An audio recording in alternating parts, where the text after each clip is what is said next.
চলুন আপনাদের প্রথমেই আমরা আজকে একটা মমতা বন্দ্যোপাধ্যায় বক্তব্য শোনাই। এই বক্তব্য উনি বুধবার দিন যখন পদযাত্রা এবং তারপর প্রতিবাদ করেছিলেন, প্রতিবাদ সভা করেছিলেন, তখন তিনি এই কথাটা বলেছিলেন। সেটা কেন্দ্রীয় সরকারের একটি বিজ্ঞপ্তি ঘিরে তৃণমূল কংগ্রেস যে বাঙালিদের বিভিন্ন রাজ্যে বাঙালিদের যে গ্রেপ্তার করা হচ্ছে সেটা নিয়ে তৃণমূল কংগ্রেস বাঙালি অস্মিতা, বাঙালি প্রাইড, সেই জিনিসটাকে সামনে আনতে চাইছে এবং বিজেপিকে বাংলা বিরোধী বলে প্রমাণ করতে চাইছে। এই নিয়ে মমতা বন্দ্যোপাধ্যায় শুধু যে রাজনৈতিকভাবে আরেকটি দল, তার প্রধান পশ্চিমবঙ্গে বিরোধী দল বিজেপিকে আক্রমণ করেছে তাই নয়, তিনি কেন্দ্রের একটি বিজ্ঞপ্তি নিয়ে বা একটা নোটিফিকেশন নিয়েও কিন্তু কিছু কথা বলেছেন। আজকে আমরা যে আলোচনাটা করব সেটা হচ্ছে মমতা বন্দ্যোপাধ্যায়ের বক্তব্য আর ঠিক কি আছে এই নোটিফিকেশনে। সত্যি কি এই রাজ্য জানতো না? আগে শুনুন মমতা বন্দ্যোপাধ্যায় ঠিক কি বললেন। ভারত সরকার একটা নোটিফিকেশন করেছে, জেনে রাখুন। সেই নোটিফিকেশনটা আমরা চ্যালেঞ্জ করব। লুকিয়ে লুকিয়ে করেছে, করে নিজেদের রাজ্যগুলোতে যেখানে বিজেপি আছে সেখানে পাঠিয়েছে। তাতে পরিষ্কার বলা হয়েছে, যাকেই সন্দেহ হবে বাংলা ভাষায় কথা বলে অ্যারেস্ট করবে, ডিটেনশন ক্যাম্পে, মানে হোল্ডিং এরিয়া, ডিটেনশন ক্যাম্প যাকে বলা হয়, সেখানে রেখে দেবে। এবং কেউ আত্মীয়র বাড়িতে বেড়াতে গেল, শুনুন আমি একটা কথা বলি, অন্য ভাষাভাষীদেরও আমি সম্মান করি।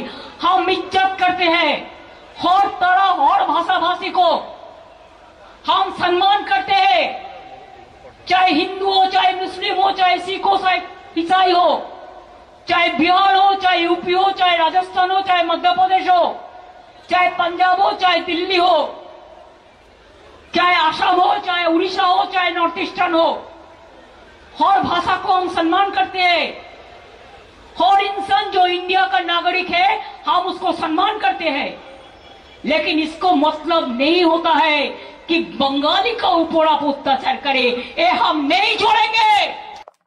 আপনারা শুনলেন মমতা বন্দ্যোপাধ্যায়ের বক্তব্য। উনি পরিষ্কারভাবে যেটা বললেন, কেন্দ্রীয় সরকার লুকিয়ে লুকিয়ে একটা বিজ্ঞপ্তি দিয়েছে, যে রাজ্যে বিজেপি আছে সেখানে পাঠিয়ে দিয়েছে।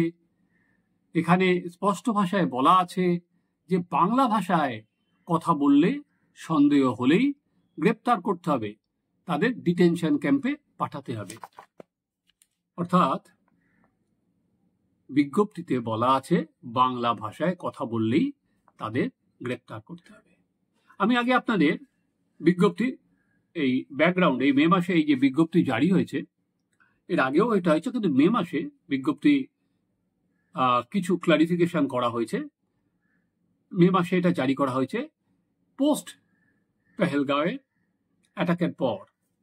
আমরা জানি যে 22শে এপ্রিল পেহেলগাঁওতে যে বাইরে থেকে জঙ্গিরা ঢুকে এসে যে হামলা চালায়, তারপর এই মেইসে এই বিজ্ঞপ্তি নতুন করে জারি করেছে এবং সেটা প্রত্যেকটা কেন্দ্র শাসিত অঞ্চল এবং রাজ্যকে পাঠানো হয়েছে। আপনাদের আমি আজকে বিজনেস স্ট্যান্ডার্ডের খবরটা পড়ি, এই বিজ্ঞপ্তি জারি নিয়ে পর বিজনেস স্ট্যান্ডার্ড কি খবরটা পড়েছিল। এটা বিজনেস স্ট্যান্ডার্ডের খবরটা, পাবলিকেশন ডেট হচ্ছে 20শে মে 2025। The Indian Ministry of Home Affairs has set a 30-day deadline for Indian states to verify the credential of suspected illegal immigrants from Bangladesh and Myanmar who claim to be Indian citizen. Any person whose documents are not verified in 30 days will face deportation, says Indian Express. অর্থাৎ 30 দিনের মধ্যে তাকে যদি proper document সে না দিতে পারে, সে যে ভারতীয় নাগরিক, তাকে ডিপোর্ট করা হবে, বাংলাদেশে ফেরত পাঠানো হবে। এবার কি আছে এমএইচ এর ইনস্ট্রাকশনে? প্রথম হচ্ছে এখানে যেটা বলা হচ্ছে, in a set of instruction issued this month, the MHA asked states and UTs to invoke their statutory power to detect, identify, and deport illegal immigrants. They have also been asked to establish sufficient district-level detention center to hold individual pending deportation. এখানে কিন্তু পরিষ্কার যে প্রতিটা state এবং ইউটিকে পাঠানো হয়েছে, কোনো লুকিয়ে লুকিয়ে বিজেপি শাসিত রাজ্য এরকম কিন্তু কিছু বিজ্ঞপ্তিতে নেই। এবং কোনো জায়গায় বাঙালি বলেই গ্রেপ্তার করতে হবে সেই কথাটাও কিন্তু কোনো জায়গায় নেই। যারা ইল্লিগাল ইমিগ্রেন্ট বাংলাদেশ এবং মায়ানমার থেকে এসেছে তাদের কথা বলা হয়েছে। এরপরে বিজনেস স্ট্যান্ডার্ড লিখছে, the instruction are the part of centre renewed push against undocumented illegal immigrants from Bangladesh and Myanmar. The instruction have also been issued to the DGBSF, Assam Rifles that guard Indian border with two countries.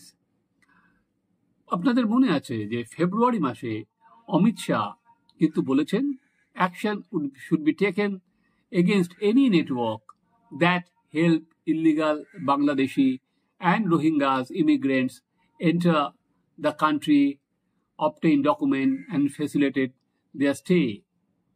The issue of illegal intruders is also related to national security. দেশের নিরাপত্তার পক্ষে এটা খুবই খারাপ, and it should be dealt with strictly. They should be identified and deported. এটা কিন্তু দেশের স্বরাষ্ট্রমন্ত্রী অমিত শাহ স্পষ্ট ভাষায় বলেছিলেন ফেব্রুয়ারি মাসে, এবং পেহেলগাঁওয়ের ঘটনার পর এই বিজ্ঞপ্তি নতুন করে জারি করেছেন হচ্ছে এমএইচএ। এবার আগের বিজ্ঞপ্তি ধরুন এই মাঝে মধ্যেই এগুলো এমএইচএ থেকে প্রত্যেক রাজ্য বা ইউটিকে, ইউনিয়ন টেরিটরিজকে এই বিজ্ঞপ্তিগুলো পাঠানো হয়। তা আগের যে বিজ্ঞপ্তি থেকে মে মাসের যে বিজ্ঞপ্তি, পার্থক্যটা ঠিক কোথায়, সেখানে কি বলছে? সেখানে দাঁড়িয়ে explaining what has changed the new set of instruction, the officer said that earlier there was no deadline for sending back illegal immigrants and sometimes receiving a verification report from another state to which they claim to belong could take months.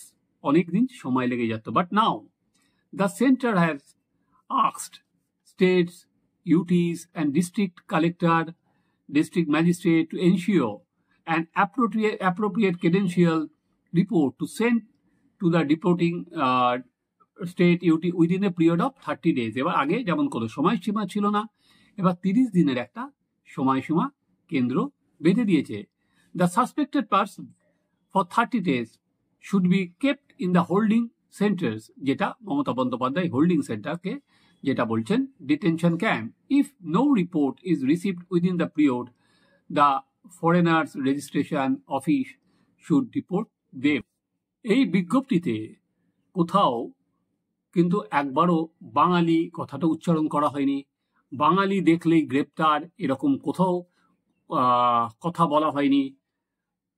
আগের যে আর কি বিজ্ঞপ্তি ছিল তার সঙ্গে এটা বলা হয়েছে 30 দিনের মধ্যে ডিপোর্ট করতে হবে পেহেলগাঁওয়ের ঘটনার পর। এটা প্রতিটা স্টেট এবং ইউটিকেও দিয়ে দেওয়া হয়েছে, এরকম নয় পশ্চিমবঙ্গ জানতো না, এবং কোনো বিজেপি শাসিত এরকম কোনো বিজ্ঞপ্তি জারি করা যায় না যে লুকিয়ে লুকিয়ে এটা কিছু স্টেট পাবে, বিজেপি শাসিত স্টেটে করা হবে। এবং এখানে উল্লেখযোগ্য যে তামিলনাড়ু এটা কিন্তু বিজেপি শাসিত স্টেট নয়, এখানে ইন্ডিয়া জোটের অন্যতম শরিক স্টালিন ডিএমকে তারা কিন্তু এখানে শাসন করছে, এবং সেখানেও কিন্তু অনেককে অ্যারেস্ট করা হয়েছে, তাদেরকেও এই বিজ্ঞপ্তির পর তাদেরকে ওখানেও একটা সিট গঠন করা হয়েছে। যারা ইল্লিগালি ওখানে ঢুকেছে তাদের পরিচয়পত্র যাচাই করা হচ্ছে। তাই শুধুমাত্র বিজেপি শাসিত যে স্টেটের কথা মমতা বন্দ্যোপাধ্যায় বলছেন সেটা সত্যের থেকে বহু দূর। এমনকি বুধবার দিন আপ শাসিত পাঞ্জাবেও কিন্তু এই যারা ইল্লিগাল ইমিগ্রেন্ট আছেন তাদের গ্রেপ্তার করা হচ্ছে।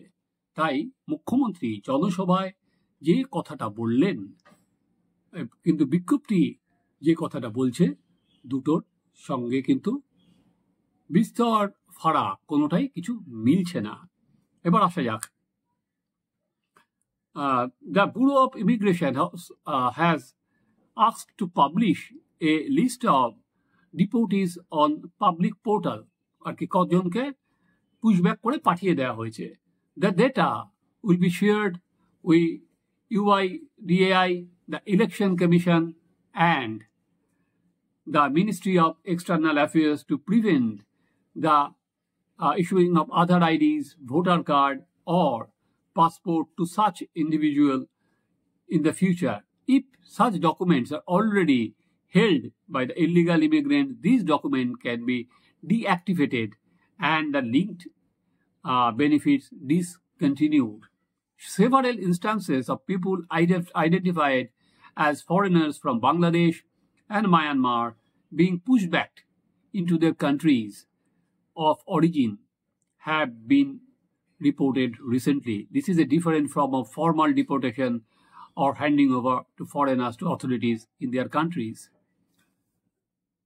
এর মধ্যে থেকে এটা যে নোটিফিকেশন যেটা আপনাদের আমি পড়ে শোনালাম, তারপর এইটা জারির পর অন্যান্য স্টেট কিন্তু শুধুমাত্র বিজেপি শাসিত স্টেট তো বটে, এবং অন্যান্য রাজ্য কিন্তু যারা দেশের নিরাপত্তার স্বার্থে কিন্তু তারা কারা অনুপ্রবেশকারী, কারা রোহিঙ্গা, কারা মায়ানমার থেকে এসেছে তারা কিন্তু চিহ্নিতকরণের কাজ শুরু করেছে। কিন্তু এ রাজ্য তো কিছু করেইনি, উল্টে আর কি রাস্তায় নেমেছেন মমতা বন্দ্যোপাধ্যায় যে বাঙালি হলেই তাদের নাকি বাংলাদেশি বলে তাড়িয়ে দেওয়া হচ্ছে। দেখুন, কিছু লোক যে গ্রেপ্তার হচ্ছে না তা বিষয়ে কোনো সন্দেহ নেই, কিন্তু মূল যে জায়গাটা সেটা হচ্ছে অনুপ্রবেশ। সেই অনুপ্রবেশ নিয়ে আজকে মমতা বন্দ্যোপাধ্যায় যখন পদযাত্রা করেন তখন কিন্তু উনি অনুপ্রবেশটা নিয়ে একটা কথাও কিন্তু বলেননি। এই অনুপ্রবেশের সঙ্গে যে জঙ্গিরা পর্যন্ত মুর্শিদাবাদে ঢুকেছিল, আমরা দেখেছিলাম আনসারুল বাংলার জঙ্গি সে মুর্শিদাবাদ থেকে 2টো ভোটার কার্ড পর্যন্ত জোগাড় করেছে। তাহলে আমরা কোথায় দাঁড়িয়ে আছি? মমতা বন্দ্যোপাধ্যায় ঠিক কি বলেছিলেন আগে এই অনুপ্রবেশ ও জঙ্গিদের নিয়ে? চলুন আমরা সেটাও একবার শুনে নিই। বাংলায় উগ্রপন্থীদের মরুদ্যান হয়ে গেছে অনুপ্রবেশের জন্য। ভোটার লিস্টে বিদেশি ভোটার লিস্টের নাম এবং ইন্ডিয়ার নাম একই সাথে আছে। আইডি কার্ড, ওদেরও আইডি কার্ড, আমাদেরও আইডি কার্ড। ফলে বাংলার শান্তি বিপন্ন, মানে দেশের শান্তি বিপন্ন, দেশের আভ্যন্তরীণ মানে sovereignty, integrity, security is in question, is in danger. আপনারা শুনলেন, উনি যখন বিরোধী নেত্রী ছিলেন তখন এই অনুপ্রবেশ কিভাবে ঢুকেছে, দেশের নিরাপত্তা কিভাবে তারা ভাঙছে সেটাও আপনারা শুনলেন। এবার উনি যেটা বললেন নোটিফিকেশন নিয়ে, সেটা তো গ্যালারি শো হলো এবং নির্দিষ্ট সম্প্রদায়কে উনি বার্তাও দিতে চাইলেন।